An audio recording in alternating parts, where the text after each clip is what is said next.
Hello, everyone, and welcome to the Zoom Training 101. My name is Jason Berquist, and I'm the Affiliate Services Coordinator for WASAC. I'm Mitch Netzer. I am the Communications Manager for WASAC. And if you're tuning in today, you are going to learn about how to attend a webinar or meeting for Zoom. This is our Zoom 101. We also have a Zoom 201, which you can download and look at later. So we'll go ahead and start. Everybody on screen should see the document that Mitch is sharing. This document will also be available on the website in addition to the recording. So if you want to refer back to that, and I'll let Mitch go ahead and hand things off. All right. So this is, like Jason said, Zoom 101, and this is all about attending a meeting or webinar. Just as a base level, get you going, there are two different kinds of Zoom ways of doing Zoom. There's Zoom meeting, and then there's a Zoom webinar. And there's a couple key differences between the two, like a Q&A and then the Q&A feature in webinar, and that meetings are a little less locked down for people being able to mute and unmute themselves. But we will get into that later and more in Zoom 201 with that. So just to get going, if you receive a Zoom invite to a meeting or webinar now, all you need to do is click on that link and it should take you into it. They no longer require a password unless the meeting host has designated that they want a password. And if so, then they should be providing that with you. So when you go to register or click on the link, it'll ask for a password. Then you put that in. Otherwise, you should no longer need one.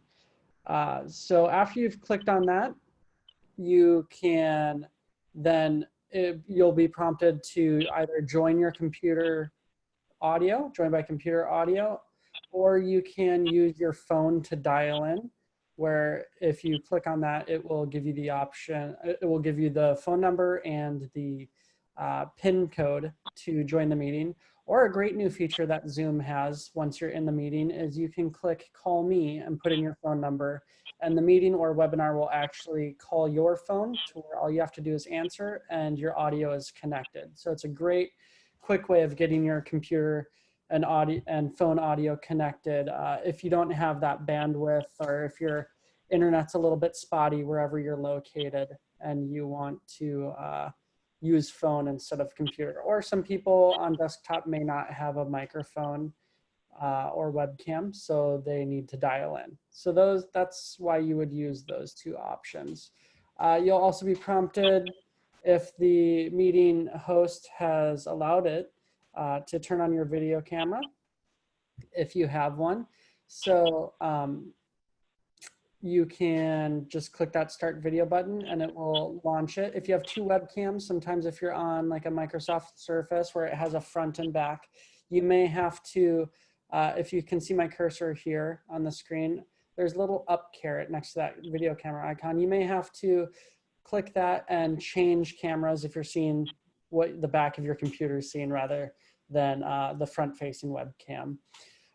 Be sure, if you have your computer off mute, to be in a quiet room, and also to keep yourself muted when you're not talking. That way, if something does happen and there is some sort of interruption, you will be on mute and you won't interrupt the meeting that way.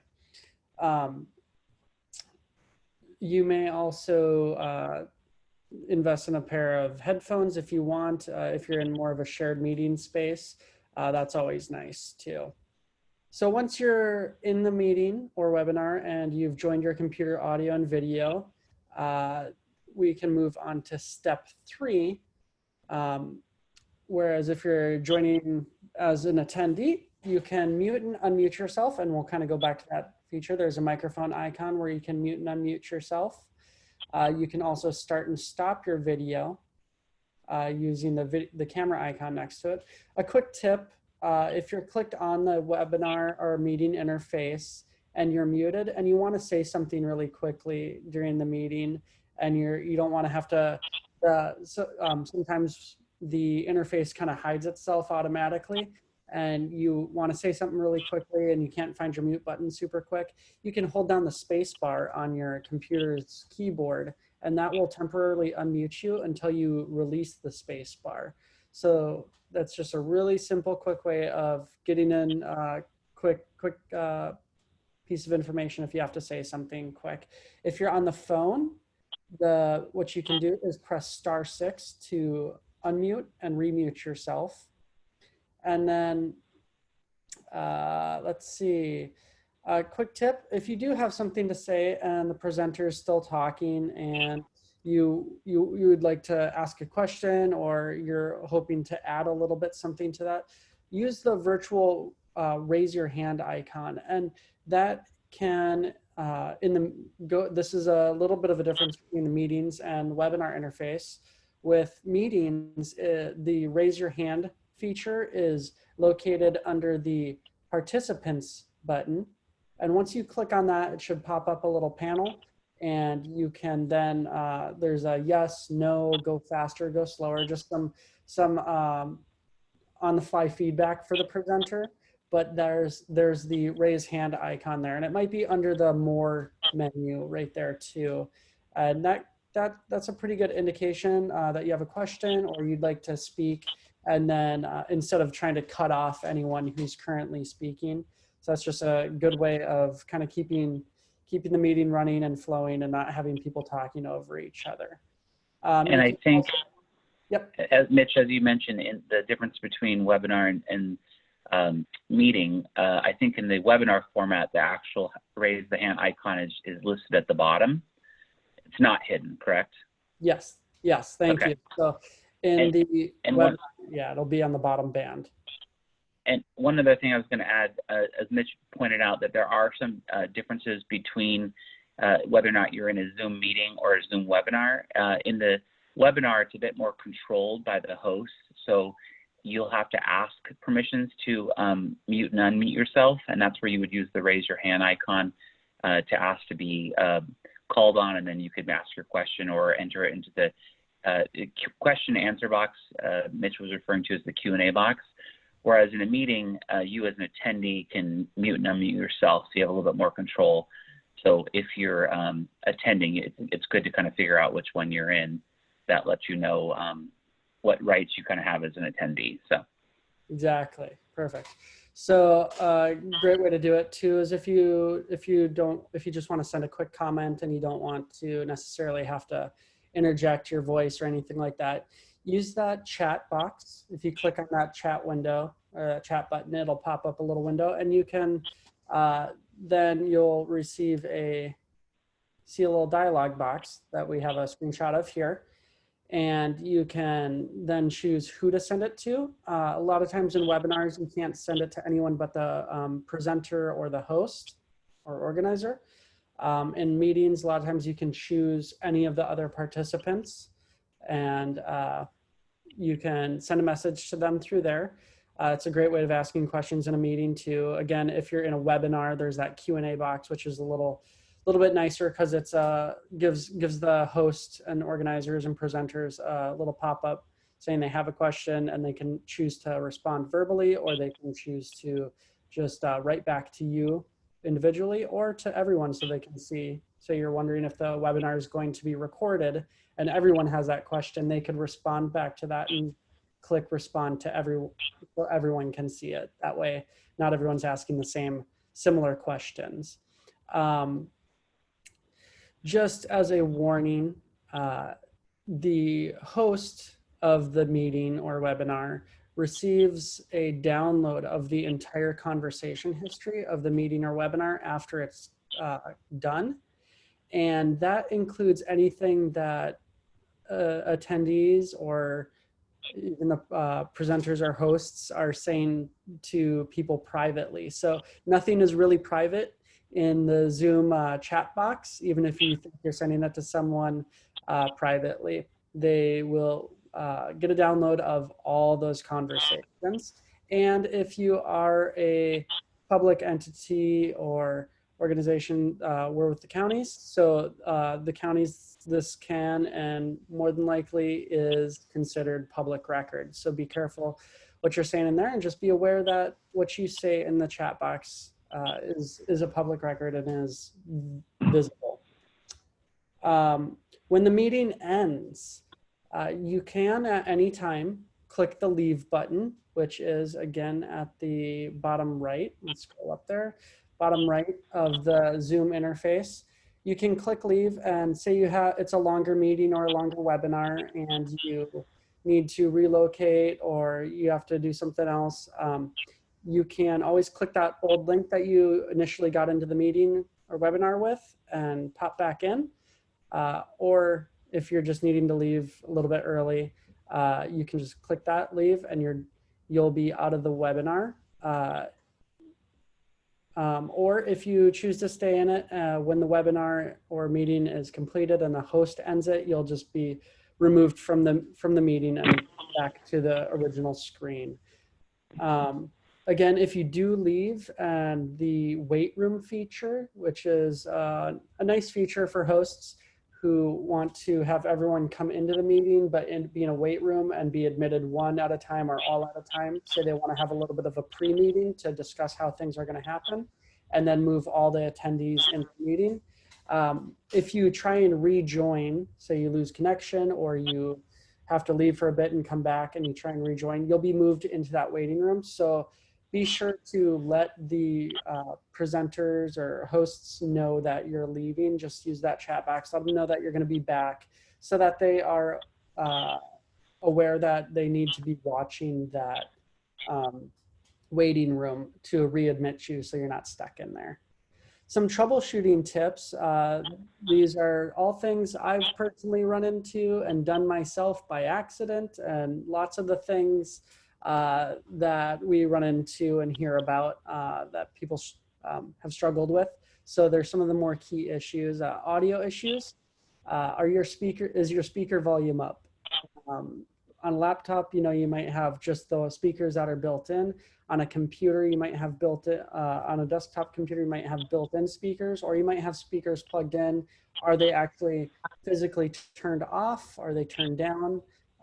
Sometimes people forget that they have those plugged in and are turned off, or they have headphones plugged in and they don't have them on and they're not hearing anything. So check those. But again, have that phone number and access code ready in case you lose audio or you're not able to connect through your computer audio. And again, it has that call me feature, which is a great new feature that they've added. So you can just do that quickly on the fly. For video issues, is your camera plugged in? If you have an external camera, do you have it covered? A lot of conferences have a little sticky, a lot of people go to conferences and they get this swag where it sticks to the front of the laptop over the camera and it slides back and forth as a little privacy filter. So make sure that that's slid open, or some people take sticky notes or tape and cover up their cameras for privacy. Make sure that those are uncovered. That's happened to me before. I go, oh, I have that black piece of tape on my black monitor. I didn't notice it was there. And I was just going to jump in quickly. I know that most desktop computers don't have built-in computers. Most laptops do. So I know we've had some people ask questions about whether or not they didn't know if they had a video built in. So rule of thumb is if you're using a laptop, most of them do have it, but you have to have your computer open to do that. So if you're plugged into a different monitor, like a desktop monitor, it's important that you have your laptop flipped open. That way, like, you can be seen by your camera. And if you are using a desktop computer that doesn't have a built-in camera, you can buy one pretty inexpensively on Amazon or Best Buy or Walmart. And we have a link to those information too in terms of some good resources as well. So just wanted to answer that question regarding video. Perfect, thank you. A couple other troubleshooting tips. If you use a VPN, a virtual private network, to get into your office's network through your home computer or when you're out of the office, that can bog down your bandwidth. So if you're in a more rural area or you just don't have access to a very strong internet connection, that can be slowing you down. So you might want to turn that off during the webinar or meeting. If you're using a laptop, make sure to plug it into power. These these Zoom and other virtual meeting software can be pretty hefty on battery usage. So make sure you plug it in or you're at least fully charged for going into it. Wi-Fi internet is great. That's what I'm on now, but sometimes if you're far away from your router or modem, it might disrupt your connection. So the best thing to do if you can't be right next to your router or modem is to have a wired internet connection, little Ethernet wire that goes in. That way you have a little bit more stable connection. And then there are more troubleshooting tips on Zoom's website. They have a great search feature on their website and hundreds, if not thousands, of articles and tips for you there too, if you're having some trouble with it. And this last section we were asked to put this in by a few people, and we've seen this all before.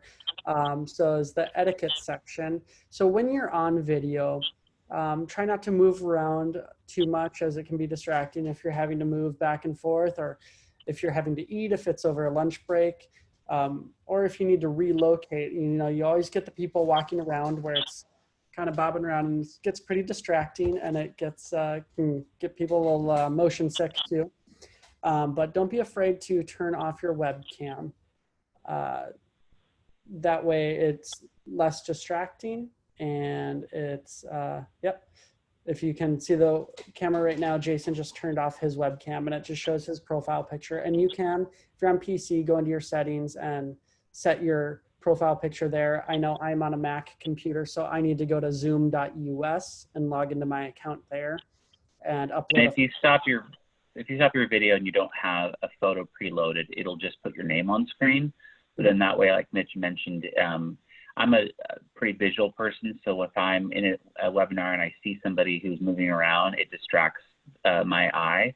So if you're going to be stepping out or doing something, having a side conversation, it's really important that you put yourself on mute and then turn off your video. I think it's just as a courtesy so you don't disrupt the other attendees. Yep, perfect. Quick other tip, for good lighting, make sure you're in a well-lit room, a quiet room. A lot of people like to have a window behind them because they think it's a lot of light, but it kind of turns them into a silhouette and they kind of become a mystery.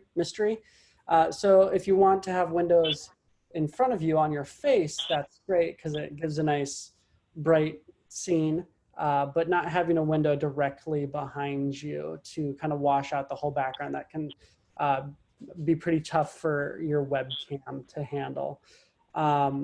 Audio wise, again, please keep yourself muted when you're not speaking.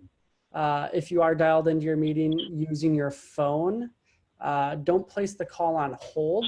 Don't place the whole meeting on hold if you get another call. Some people have that service enabled where they have hold music. So if you aren't muted and you place the whole meeting or webinar on hold, you can then pump that nice, sweet elevator jazz music into the entire meeting. And then the host has to try and figure out who is doing that and mute them. So just try not to put anyone on hold during a meeting. But those are basically it. Jason? And as we mentioned at the top, we will make sure that on the website, in addition to this recording, will be the documents that were shared. And if you're interested in learning a bit more in depth about how to use Zoom and set up meetings as a host and kind of run things as a host, we have a more in-depth 201 training that we're going to also be loading to the website. So we encourage you to take advantage of both learnings. Each is only about 15-20 minutes. And again, if you have any questions, our contact information will also be there as well. So we appreciate you tuning in today, and we hope that you found some value in the Zoom 101 training. Thank you so much. Thank you. Bye.